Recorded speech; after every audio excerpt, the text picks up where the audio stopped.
विद्यासागर विश्ववन्द्य शमणं भक्त्या सदा संस्तुते सर्वोच्चं यमिनं विनम्य परमं सर्वार्थसिद्धिप्रदं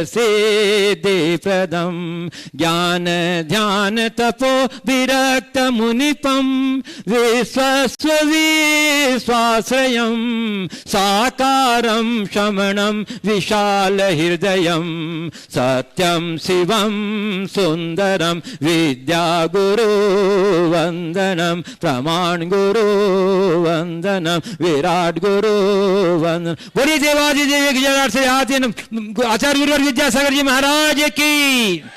और अब चित्र आवरण का पावन संयोग है इस पावन भावना के साथ कि हे गुरुवर आपने तो अपने अंतरंग का अंधकार दूर कर दिया, हम सबका भी अंधकार दूर हो। इस पावन भावना के साथ दीप प्रज्वलन का कार्य संपन्न हो रहा है। चलिए दीप प्रज्वलन शीघ्रता से कीजिए भैया, दीप प्रज्वलन। हाँ, और आज के पुण्यार्जक हैं अंतर्मना पंत गुरु भक्त परिवार मुर्शिदाबाद और श्री प्रदीप जी अंजना जी गंगवाल सब परिवार मुर्शिदाबाद। आज इन दोनों ने आज के पुण्यार्जक का सौभाग्य प्राप्त किया है। कृपया शीघ्रता के साथ आप सभी इन औपचारिकताओं को पूर्ण करें ताकि हम गुरुदेव के मंगल में ज्योति से ज्योति जलाते चलो, अज्ञान तिमिर को मिटाते चलो, अज्ञान तिमिर को मिटाते चलो। हाँ? बोले केवल ज्ञान ज्योति की जय। अब चलिए ग्रंथ भेंट। अब पूज्य देव के कर कमलों में गर्म भेंट। कुछ महिलाएं अपने मस्तक पर ग्रंथ को ले लें, चलिए लेके आइए। जिनवाणी जग मैया जन्म दुख मिट दे, जिनवाणी जल्दी कीजिए भैया, आप लोग सोचिए मत, आइए ग्रंथ लेकर के। जिनवाणी जग मैया जन्म दुख मिट दे, जन्म दुख मिट दे, मरण दुख मिट दे, जिनवाणी जग मैया जन्म दुख। चलिए आइए आइए शीघ्रता से आइए। चलिए और अब पाद प्रक्षालन का पावन क्रम है। पूज्य गुरुदेव के पावन चरण रथ को अपना मस्तक पर सुधार करना है। दोनों पूज्य गुरुदेव प्रमाण सागर जी महाराज, गुरुदेव विराट सागर जी महाराज का पाद प्रक्षालन का पावन क्रम है। हमारे पुण्यार्जक अंतर्मना पंत गुरु भक्त परिवार मुर्शिदाबाद और प्रदीप अंजना गंगवाल धुलियान परिवार आज का सौभाग्य प्राप्त कर रहा है। आप जोरदार करते हुए अभिनंदन कर दीजिए। और साथ देंगे इसमें संतोष जी झांसी सपरिवार। गुरु चरणों की रज पाकर हम हो गए आज निहार, गुरुवर तेरा बड़ा उपकार, गुरुवर तेरा बड़ा उपकार। गुरु चरणों की रज पाकर हम हो गए आज निहार, गुरुवर तेरा बड़ा उपकार, गुरुवर तेरा बड़ा उपकार। रज क्या मिली तकदीर मिली, हाँ रज क्या मिली तकदीर मिली, हम हो गए माला माल, गुरुवर तेरा बड़ा उपकार, गुरुवर तेरा बड़ा उपकार। बोलिए परम जन्म जी प्रमाण सागर जी महाराज की, परम जन्म श्री विराट सागर जी मुनि महाराज की। पद्म प्रभु गुरुभक्त परिवार की तरफ से जो भी यात्रीगण आए हैं इधर उधर हैं, कृपया जल्द से जल्द पंडाल में पहुंचे। पद्म प्रभु गुरुभक्त परिवार की तरफ से जो भी यात्रीगण आए हैं उनसे अनुरोध है कृपया जल्द से जल्द पंडाल में पहुंचे।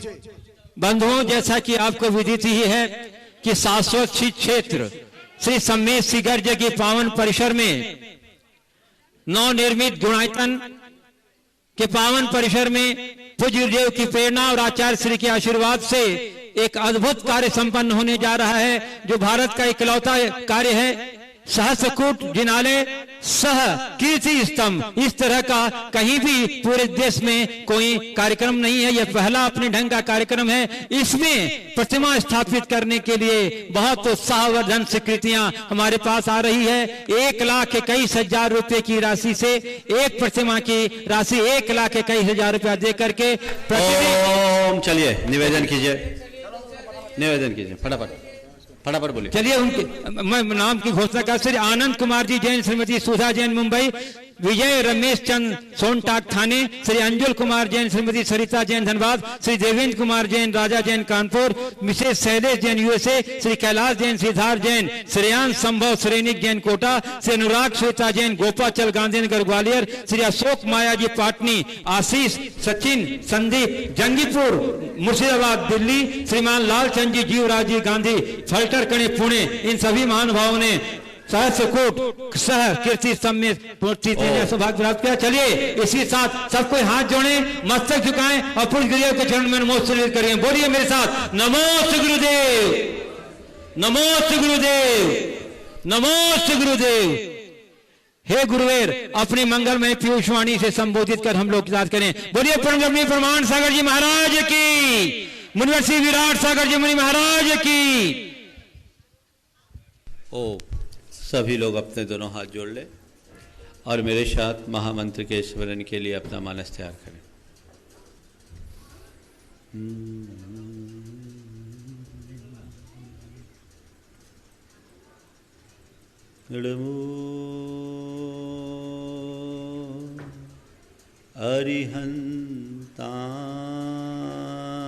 अरिहंताणं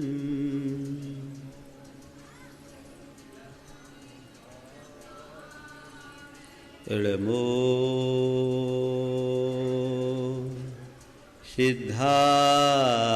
सिद्धाणम्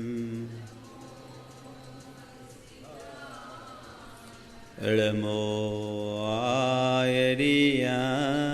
आयरियाणम् इळमो उवध्यायाणम्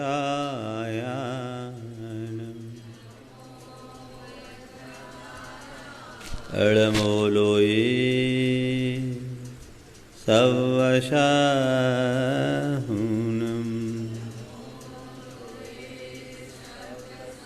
आहुणम् एषो पञ्चेणमुयारो एषो पञ्चनमो यारो सवपावपनाशिनो सवपावपनाशिनो मङ्गलाळं च सवेशिं मङ्गलाळं च सवेशिं पढमं होयि मङ्गलम् परमम होयि मंगलम। जय बोलो देवादिदेव खजराट श्री भगवान महावीर स्वामी की जय जय जय। अहिंसा परमो धर्म की जय जय जय। परम पूज्य आचार्य गुरुवर श्री विद्यासागर जी महाराज की जय जय जय। परम पूज्य 108 मुनिवर श्री प्रमाण सागर जी मुनि महाराज की जय जय जय। परम पूज्य 108 मुनिवर श्री विराट सागर जी मुनि महाराज की जय जय जय। नमोस्तु गुरुदेव। प्रभु भक्ति में सल्लीन आचार्य मानतुंग भगवान के चरणों में अपनी श्रद्धा भक्ति अर्पित करते हुए कल कह रहे थे कि भगवान मैं आपकी स्तुति नहीं कर रहा हूँ, मैं आपका गुणगान नहीं कर रहा हूँ,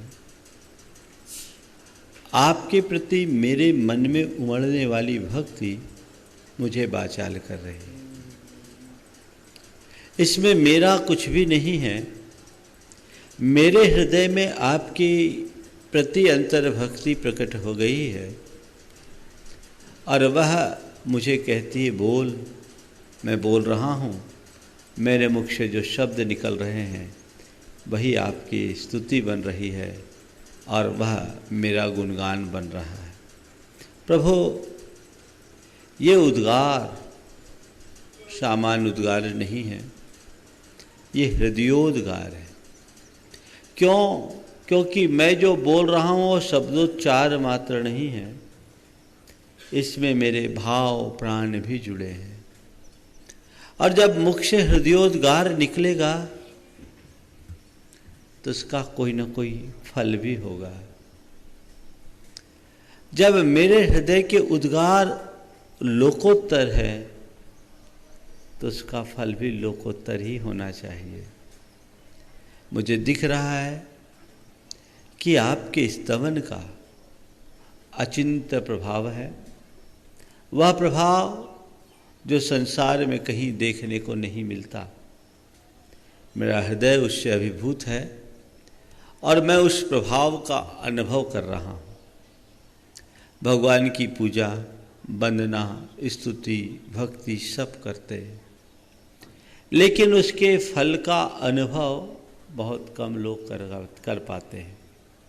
आचार्य मानतुंग क्या कह रहे हैं, पहले हम 7वें छंद को देखें। त्वत्संस्तवेन भव संतति सन्निबद्धम्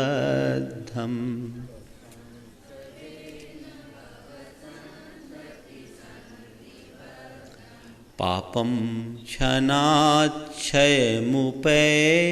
शरीर भाजाम्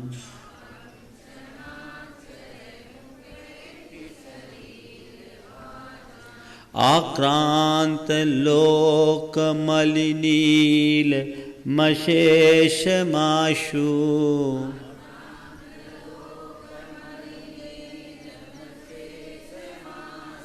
सूर्यांशु भिन्नमिव सारवर मंधकारम्।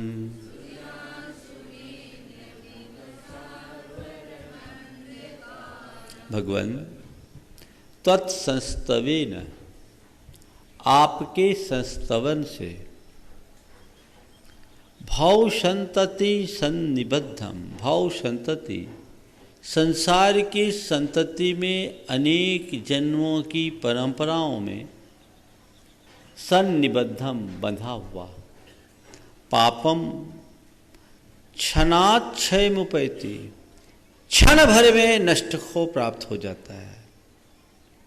भगवान आपके संस्तवन से जन्म जन्मांतरों का पाप क्षण भर में नष्ट हो जाता है। किनका? शरीर भाजाम, देहधारियों का पाप क्षण मात्र में नष्ट हो जाता है।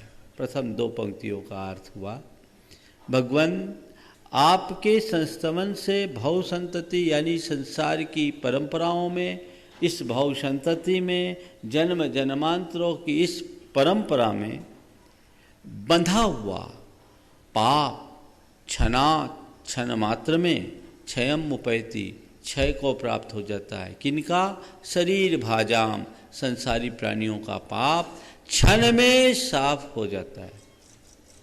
उदाहरण दिया, आक्रांत लोक मलिनील मशेषम आशु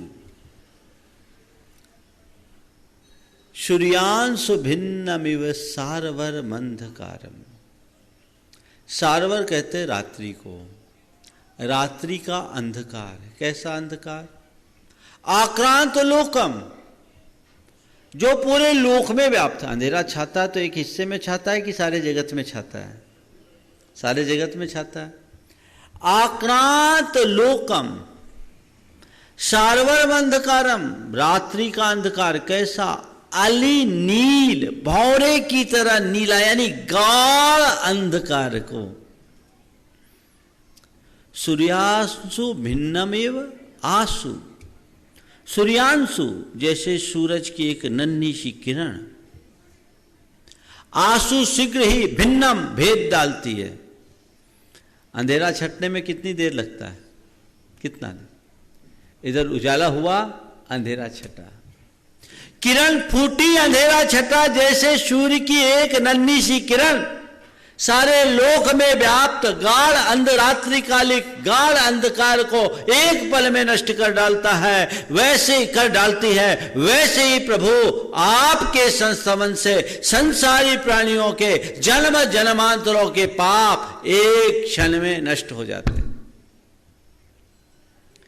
छंद का अर्थ तो हो गया, एक बार और दोहरा देता हूं। जैसे सूर्य की एक नन्ही सी किरण सारे लोक में व्याप्त रात्रि के गाढ़ अंधकार को पल में छिन्न भिन्न कर देती है, वैसे ही आपके संस्तवन से संसारी प्राणियों के पाप क्षण में नष्ट हो जाते। छंद का अर्थ पूरा हो गया। आप सब लोगों ने सुबह से भगवान की स्तुति की है, वंदना की है। आपके भी पाप तो साफ हो ही गए होंगे, हुए हैं कि नहीं हुए? हाँ बोलो, हुआ है? कहाँ कितना पाप साफ करके आए हो, थोड़ा बताओ। कोई अनुभव, कोई कसौटी? महाराज पाप दिखे तब तो पाप साफ हो, उसकी बात हो। कुछ बातें इस छंद के माध्यम से हमें समझने की है।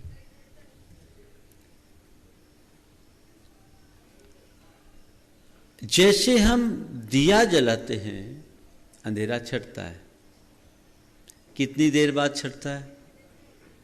तुरंत छटता है ना? हाँ, तुरंत छटता है।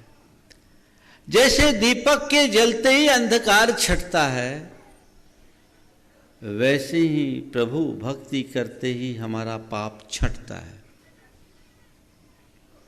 अब पाप छटा कि नहीं छटा? और दिया जलाने के बाद भी अंधेरा न छटे तो समझना दिया अभी जला ही नहीं है, अंधेरा है। प्रभु भक्ति करने के बाद भी यदि तुम्हारा पाप न खटे तो समझना अभी भक्ति प्रकट ही नहीं हुई है। इसकी कसौटी क्या है? पाप छांटने का, पाप काटने का। मैंने कितना पाप काटा इसका पता मुझे नहीं है, पर मैंने कितना पाप त्यागा इसका पता तो मुझे है। तुम जितना पाप त्यागोगे उतना पाप कटेगा। पाप त्यागने का मनोभाव होना चाहिए। मनुष्य की एक बड़ी दुर्बलता है कि उसने भगवान को पाप काटने की मशीन बना रखा है। जी भर के पाप करो, भगवान के चरणों में आके साफ करो। एक बार एक बच्चे ने आकर मुझसे कहा, महाराज नमोकार बोलते तो उसमें ऐसो पंच नमो यारो क्यों बोलते हैं? बोलना चाहिए। हम बोले बोलना चाहिए। महाराज बोलते हैं कि ऐसो पंच नमो यारो बोलने से पूरे पाप नमोकार बोलने से साफ हो जाते हैं। बोले बिल्कुल सही बोलते हो। ये पंच नमस्कार सब पापों का प्रणाशक है और सारे मंगलों में प्रथम मंगल है। छोटा सा बच्चा था, कोई 10 साल का, तो उसने बोला फिर महाराज पाप से डरने की बात क्या, जितने पाप हो कर लो और नमोकार बोल लो। बात सही है। मैंने उस बच्चे को समझाया। हमने कहा बेटा बिल्कुल ठीक कह रहे हो, नमोकार बोलने से पाप कटते तो हैं, लेकिन यहां पाप पैदा भी तो हो रहा है। पल पल पाप बांध भी तो रहो। तुम जितना काटते हो उससे कई गुना बांध देते हो, तो कटेगा कैसे? पाप काटने के लिए केवल पाप को धोना जरूरी नहीं है, पाप का लेप न हो ऐसी सावधानी भी जरूरी है। इधर कीचड़ भी लपेटते रहो और पानी डाल के धोते भी रहो तो क्या होगा? कभी साफ स्वच्छ हो पाओगे क्या? कभी नहीं हो पाओगे। अगर अपने चित्त को निर्मल और साफ करना चाहते हो तो पाप से डर जरूर होना चाहिए। पाप से डर होना चाहिए, पाप का भय होना चाहिए। यदि तुम्हारे हृदय में पाप से डर हो, पाप का भय हो, तो जीवन में कभी किसी भी प्रकार के कुकृत्य करने के लिए मन उत्साहित नहीं होगा। चित्त हमेशा आगे की दिशा में बढ़ेगा। तो पाप से डरो। अगर तुम्हारे हृदय में भक्ति है तो पाप कटेगा। उजाला और अंधेरा दोनों साथ रह नहीं सकता। और यहां क्या कह रहे हैं? भगवान को दीपक नहीं कहा, सूर्य कहा, और भक्ति उस सूर्य की किरण है। भगवान मेरे पाप को साफ नहीं करेंगे। भगवान की भक्ति यानी एक किरण, उस सूर्य की एक किरण भी। दीपक और सूर्य में क्या अंतर है? दीपक सीमित क्षेत्र में प्रकाश देता है, सूर्य सारे लोक को प्रकाशित करता है। दीपक को हवा का झोंका कभी भी बुझा सकता है, लेकिन सूर्य को कोई नहीं। तो भगवान तो सूर्य की तरह है, और उनके प्रति होने वाली भक्ति उस सूर्य की नन्ही सी किरण जो हमारे पाप के अंधकार को एक पल में नष्ट कर डालती है। हमें उस पाप के प्रति सावधान होना चाहिए। अगर वो अंधेरा छट गया तो फिर हमारे जीवन में प्रकाश ही प्रकाश है, और जहाँ प्रकाश है वहाँ अंधेरा कभी टिक नहीं सकता।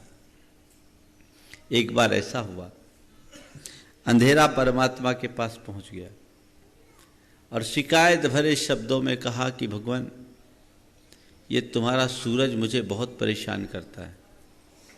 सुबह होती नहीं कि मेरे पीछे आ पड़ता है, मेरे पीछे लग जाता है। सुबह से शाम तक वो मेरे पीछे लगा रहता है। रात जैसे तैसे मैं अपनी थकान नहीं उतार पाती कि फिर सुबह से आ धमकता है। आखिर पूछो तो सही, मैंने क्या बिगाड़ा है तुम्हारे सूरज का? भगवान ने कहा ठीक है, अभी सूरज को बुलाकर पूछता हूं क्या मामला है। बुलाया, पूछा भाई तुम इस अंधेरे को क्यों परेशान करते हो? भगवान ने सूरज से पूछा कि भाई तुम इस अंधेरे को क्यों परेशान करते हो? उसने, सूरज ने कहा अंधेरा? कौन अंधेरा? कैसा अंधेरा? मैंने तो उसे आज तक देखा तक नहीं। कौन अंधेरा? कैसा अंधेरा? मैंने तो उसे आज तक देखा ही नहीं। आप अभी बुला ले, मैं उससे अभी क्षमा मांग लेता हूं। आप अभी बुला ले, मैं उसे अभी क्षमा मांग लेता हूं। कहते हैं सूरज आज भी अंधेरे से क्षमा मांगने के लिए हाथ जोड़े खड़ा है, पर आज तक अंधेरा सूरज का सामना नहीं कर पा रहा है। अगर तुम्हारे हृदय में सच्चे अर्थों में प्रभु भक्ति पनप गई तो पाप तुम्हारे यहां स्थान पा ही नहीं सकता। वस्तुतः पापों से विरक्ति ही भक्ति का वास्तविक रूप है, जिसे हमें अपने अंतर मन में उद्घाटित करना चाहिए। वो घट गया तो बेड़ा पार। दूसरी बात, इस छंद में आचार्य भगवान ने पाप विनाश करने की बात की, दुख विनष्ट करने की बात नहीं की। और एक बात और की, तत्संस्तवेन भव संतति सन्निबाधम पापम क्षणाक्षय उपैति। आपके संस्तवन से जन्म जन्मांतरों में बंधे हुए पाप विनष्ट होते हैं। किनके? जैनियों के? जैनियों के? कहते नहीं, शरीर भाजाम, संसार के प्रत्येक देहधारी के, उस देहधारी के जिसने अपने हृदय में आपको बसा रखा है, चाहे वो कोई हो। भक्ति जिसके हृदय में होती है वो भक्त कहलाता है, और जो भक्त होता है वो अपने पाप को विभक्त जरूर करता है। पाप साफ करने की बात की। संसार के प्राणी मात्र के पाप का विनाश करने में आपकी भक्ति की किरण समर्थ है। फिर साथ में बोलते हैं पापम दुखम न। दुख का विनाश भगवान की भक्ति नहीं करती, पाप का विनाश। बात समझो। अरे जीवन में दुख क्यों आते हैं? जीवन में दुख क्यों आते हैं? पाप कर्म के कारण आते हैं। पाप कर्म के कारण आते हैं। जब पाप ही खत्म हो जाएगा तो दुख कहां से आएगा? जब बीज ही खत्म हो जाएगा तो फिर अंकुर कैसे फूटेगा? तुम लोग ये तो बोलते हो मेरे दुख के दिनों में वे बड़े काम आते हैं, है ना? दुख मुक्ति के लिए प्रभु की शरण मत स्वीकारो, पाप मुक्ति के लिए प्रभु की शरण स्वीकारो, बेड़ा पार हो जाएगा। प्रभु मेरे दुख दूर कर दो, ये प्रार्थना तो तुमने बहुत की होगी। प्रभु मुझे पापों से बचा लो, ये प्रार्थना करना शुरू करो। अपने मन से पूछो, जब भगवान के समक्ष जाकर खड़े होते हो, कभी ये भाव मन में आता, ये प्रार्थना तुम्हारे अंदर से निकलती, ये उद्गार तुम्हारे हृदय के होते हैं कि प्रभु अब मुझे मेरे पापों से बचा लो, पापों से मुक्त कर दो।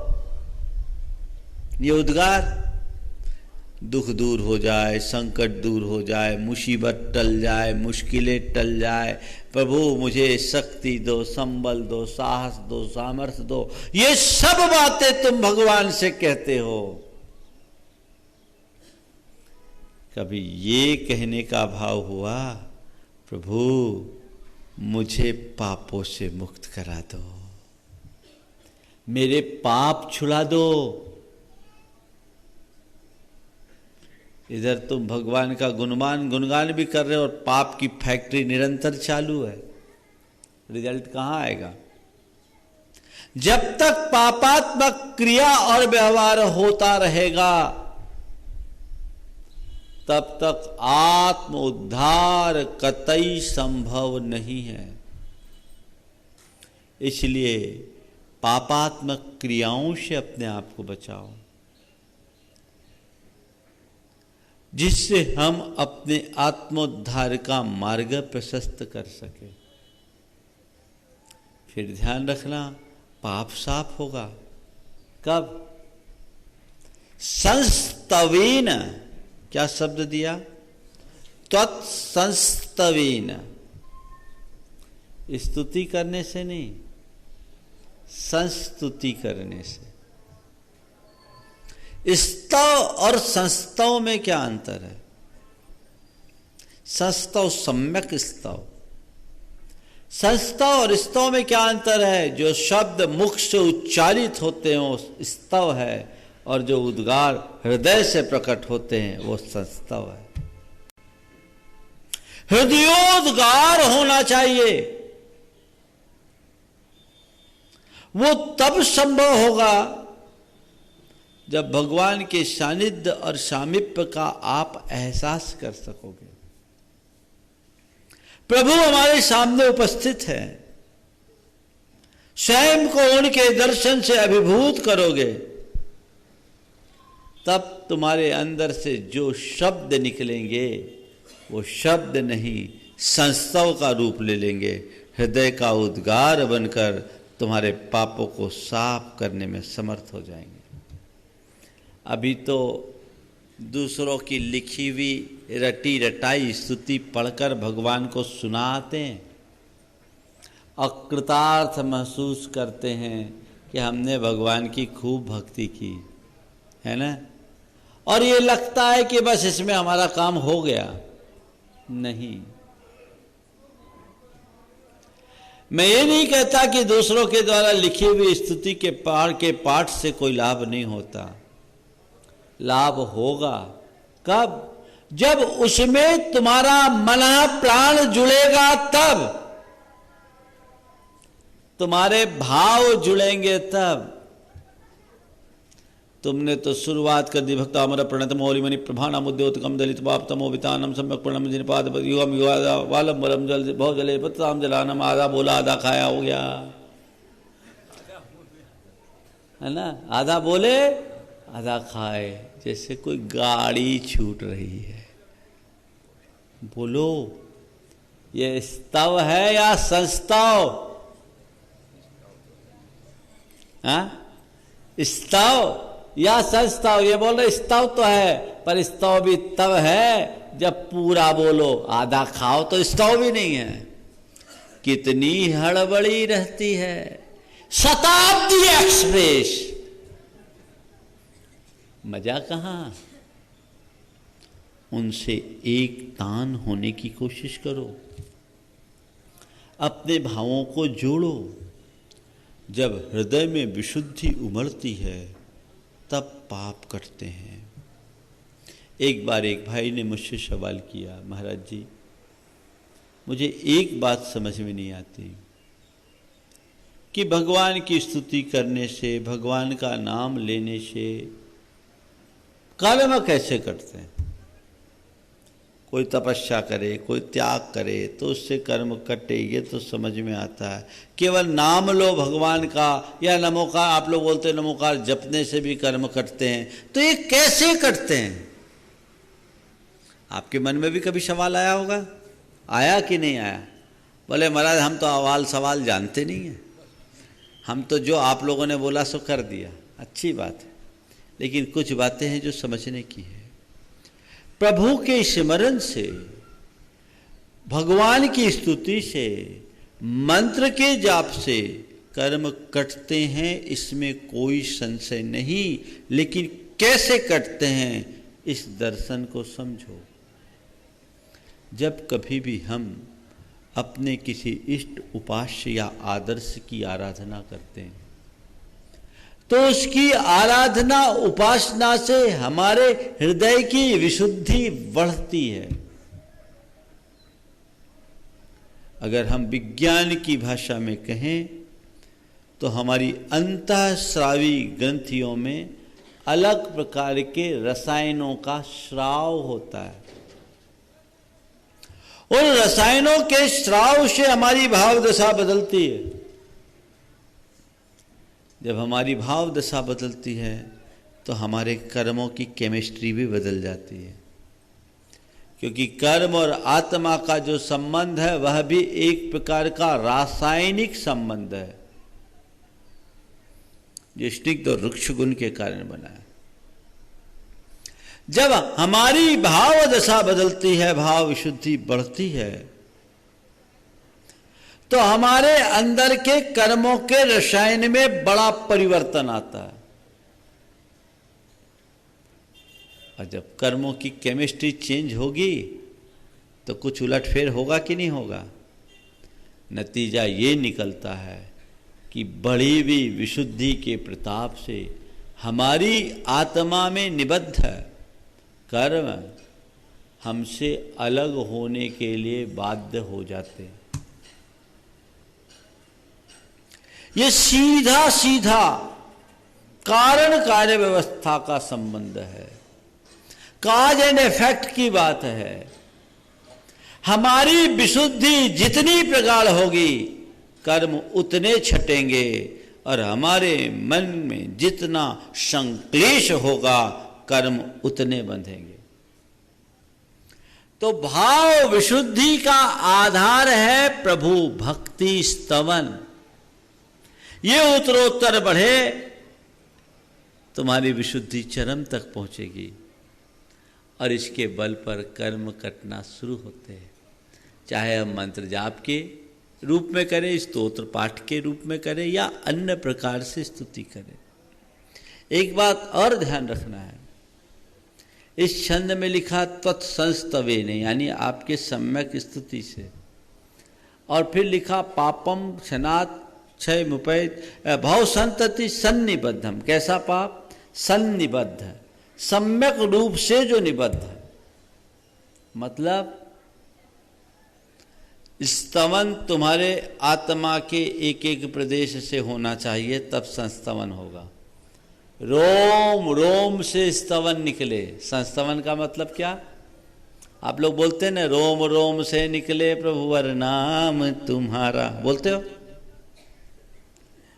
तो रोम रोम से तुम्हारे अंदर से वह स्तवन निकलेगा, तब वो संस्तवन होगा। यानी जब स्तुति करो तो तुम्हारा रोम रोम पुलकित होना चाहिए, आत्मा के एक एक प्रदेश पुलकित होने चाहिए। और हमारे सन्निबद्ध यानी आत्मा के एक एक प्रदेश में अनंत अनंत कर्म हैं। जब स्तुति के माध्यम से हमारे आत्मा का एक एक प्रदेश पुलकित होगा तो आत्मा के एक एक प्रदेश में बंधे हुए कर्मों में हलचल मचेगी और वे नष्ट होंगे। इसमें कुछ सोचने की बात नहीं है। जब तक उस लेवल की विशुद्धि नहीं बढ़ती तब तक अनुकूल परिणाम कभी नहीं आ सकते। तो इस छंद का पूरा अर्थ कि भगवान आपकी सम्यक स्तुति से संसारी प्राणियों के जन्म जन्मांतरों के पाप ठीक क्षण भर में ठीक वैसे ही साफ हो जाते हैं जैसे सूरज की नन्ही सी किरण से रात्रि का गाढ़ अंधकार पल में छिन्न भिन्न हो जाता है। अब आगे कह रहे हैं भगवान, अभी तक तो भूमिका थी, अब मैं स्तुति शुरू कर रहा हूं। क्या कर रहा हूं? आपकी स्तुति शुरू कर रहा हूं। किसके आधार पर? कुछ निष्कर्ष लेकर। क्या निष्कर्ष? पहले छंद पढ़े फिर आगे। मत्वेति नाथ तव संस्तवनम मयेद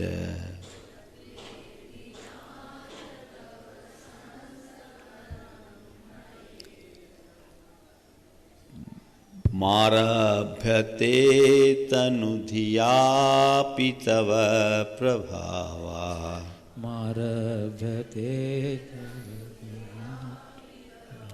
प्रभावा चेतो हरिष्यति सतां नलिनीदलेषु चेतो हरिष्यति सतां नलिनीदलेषु मुक्ता फलद्युतिमुपैति ननूदविन्दु मुक्ता फलद्युतिमुपैति ननूदविन्दु। नाथ, हे प्रभु, हे नाथ, मत्वेति इति मत्वा, ये मानकर, पहले क्या मानकर करे फिर छंद का अर्थ लेंगे। क्या मानकर, क्या जानकर, ऊपर के सूत्र छंदों में आप संसार के प्राणियों के ज्ञान के प्रकाश को उद्योतित करने वाले हो, मोहांधकार को, पाप के अंधकार को नष्ट करने वाले हो, युग के आदि में संसार में डूबते हुए प्राणियों के लिए आलंबन स्वरूप हो, सुरलोक के नाथों इंद्रों के द्वारा आप संस्तुत हो और आप गुण के सागर हो। आपके लिए सुरगुरु भी आपकी स्तुति में समर्थ नहीं है। ऐसा जानकर और मैं संसार सागर में डूबता हुआ हूँ, मैं बुद्धिहीन हूँ, मैं शक्तिहीन हूँ, मैं लज्जाहीन हूँ, मैं बालक की तरह चंद्रमा को के प्रतिबिंब को जल में पकड़ने की इच्छा रखने वाला हूँ, मैं अल्पश्रुत वाला हूँ, बड़े बड़े ज्ञानियों के परिहास का पात्र हूँ और आपकी भक्ति से जन्म जन्मांतरों के पाप साफ हो जाते हैं। ऐसा मान कर हे नाथ, इति मत्वा, ये मान कर हे नाथ, तौ संस्तवनम मयेदम आरभ्यते, मया इदम तौ संस्तवनम आरभ्यते, मेरे द्वारा आपकी स्तुति शुरू की जा रही है। क्या सोचकर? तनुधियापि, अल्प बुद्धि वाला होने पर भी, अल्प बुद्धि वाले मेरे द्वारा आपकी स्तुति शुरू की जा रही है। क्या मानकर? आप ऐसे हो और मैं कैसा हूं, ये जानकर, ये मानकर मैं आपकी स्तुति कर रहा हूं। तव प्रभावात सताम चेतो हरिष्यति। और मुझे मालूम है कि आपके प्रभाव से मेरे मुख से उच्चारित जो भी शब्द होंगे वे सत्पुरुषों के चित्त को हरेंगे। इसमें मेरा कोई योग नहीं, आपका ही योग है, आपका ही प्रभाव है। उदाहरण कितना बढ़िया दिया। नलिनी दलेषु ऊद बिंदु ननु मुक्ता फलद्युतिम उपैति। नलिनी दल यानी कमल के पत्तों पर पड़ा हुआ ऊद बिंदु यानी जल का बिंदु, मुक्ता फलम द्युतिम उपैति, मोती जैसा दिखने लगता है। किसके कारण? कमल के पत्ते पर पड़ने वाला पानी का बूंद भी उस कमल पत्ते के प्रभाव से मोती की तरह प्रतिभाषित होने लगता। कभी देखा है? कमल के पत्ते पर जाकर देखो, वो पानी की बूंद है, ऐसा लग रहा है जैसे साक्षात मोती चमचमा रहा। तो कमल के पत्ते पर पड़ा हुआ पानी का बूंद उस पत्र के प्रभाव से मोती की तरह प्रतिभाषित होता है। तब प्रभु मेरे मुख से जो शब्द निकल रहे हैं वो तो पानी की बूंद है। आप कमल के पत्र हो, आपके प्रभाव से मेरे शब्द स्तोत्र के मोती बनते जा रहे हैं, सबको उसमें आनंद आ रहा है। इसमें मेरा अपना कोई रोल नहीं है, ये आपका ही प्रभाव है, ये मेरा नहीं। किसका प्रभाव? तव प्रभावात, ये आपका ही प्रभाव है, मेरा उसमें कोई जोर नहीं है। एक और खास बात, दूसरे छंद में कहा था, स्तोषे किलाहम अपितम प्रथमम जिनेन्द्रम। मैं प्रथम जिनेन्द्र की स्तुति करूंगा, मैं करूंगा। यहां अपनी उपस्थिति है, यानी एक प्रकार का अहम है। अब क्या कहते हैं? मया आरभ्यते,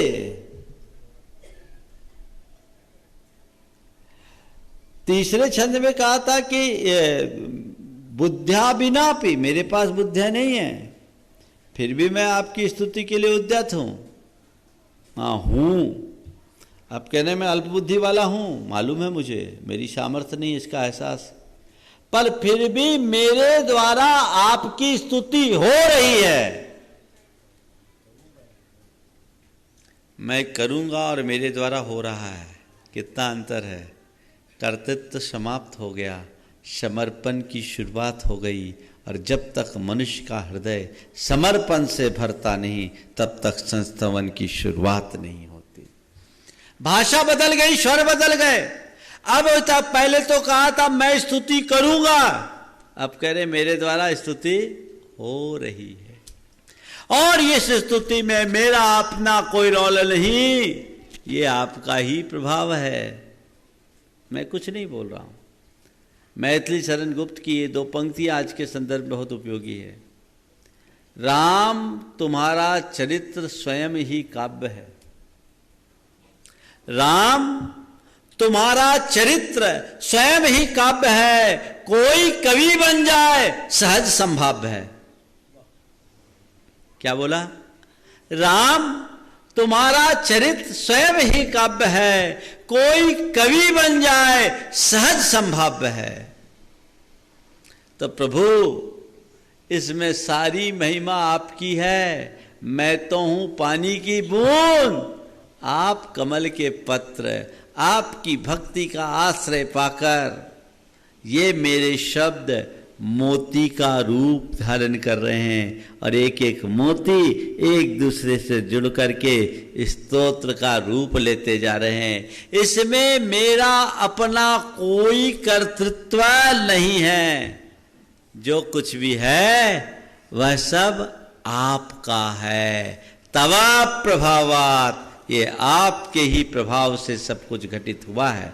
जब हम ऐसी भावधारा में बहते हैं तब अपने जीवन में कुछ सार्थक उपलब्धि घटित कर पाते हैं। बंधुओं, हम भक्ति स्तुति बहुत करते हैं, काश हम अपने मन को जोड़े, इसके रहस्य को समझे और इसका वह लाभ उठाएं जो आज तक नहीं ले पाए। भक्तामृत तो रोज पढ़ते हो, भावों से बढ़ कर के पढ़ो, उसके अर्थ को समझते हुए पढ़ो, प्रभु के साथ एक तान होकर के करना शुरू करो। देखिए जीवन में कितना चमत्कार होता है और वो आप सबके लिए कितनी अच्छी उपलब्धि बनती है। समय आप सबका हो गया है, इसलिए अधिक विस्तार न देकर अभी महाराज श्री के श्रीमुख से आप सबको मंगल भावना के श्रवण का लाभ मिलेगा, आप सब लाभ लेंगे। आज इतना ही कह करके विराम ले रहा हूँ। बोलिए परम पूज आचार्य गुरुवर श्री विद्यासागर जी महाराज। बोलिए परम पूज्य श्री प्रमाण सागर जी मुनि महाराज की, परम पूज्य मुनि विराट सागर जी मुनि महाराज की। मंगल मंगल होय जगत में सब मंगलमय होय। मंगल मंगल होय जगत में सब मंगलमय हो। इस धरती के हर प्राणी का मन मंगलमय होय। इस धरती के हर प्राणी का मन मंगलमय हो। कहीं क्लेश कालेश रहे ना दुख कहीं भी हो। कहीं क्लेश कालेश रहे ना दुख कहीं भी हो। मन में चिंता भय न सतावे रोग शोक नहीं हो। मन में चिंता भय न सतावे रोग शोक नहीं हो। नहीं वैर अभिमान हो मन में क्षोभ कभी नहीं हो। नहीं बैर अभिमान हो मन में क्षोभ कभी नहीं हो। मैत्री प्रेम का भाव रहे नित मन मंगलमय हो।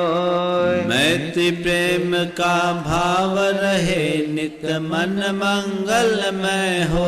मंगल मंगल होय जगत में सब मंगलमय हो।